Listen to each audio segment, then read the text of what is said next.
hari umucyo twakire mu buzima bwacu Yesu amaze kuza ukagwirira muri twebwe. Umucyo ugenda uboneka aho abandi bantu bagenda basitara, tukahabonera umucyo w'ubuzima. Si uko ibibazo biba bidahari, ariko hari itabaza riba riri imbere yacu rituma ibintu bicamo, rituma dushira ubwoba. Ijwi ry'ubupfapfa niryo rimbwira ngo iyicariye n'ubundi ibigomba kuba bizaba.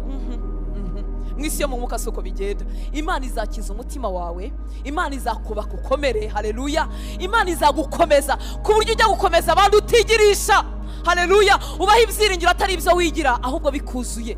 Ababyeyi basanzwe twebwe, ntabwo nabyutse umwana mu gitanda arwaye ngo mwohereze kuvoma, ntabwo nabyutse umwana arwaye ngo mwohereze ngo nagenda mpingire. Ntabwo ibyo bintu bishoboka. Nabanza nkamuvura, nkamwunga, nkamugira neza, kandi ndi umubyeyi utari mwiza 100%. Nankaswe data. Haleluya. Ariko hari inkuru nziza, watangiye umurimo mwiza muri twebwe, ni nawe uzawukomeza akawusohoza kugeza ku munsi w'umwami wacu. Arifuza ko wamwemerera gusa.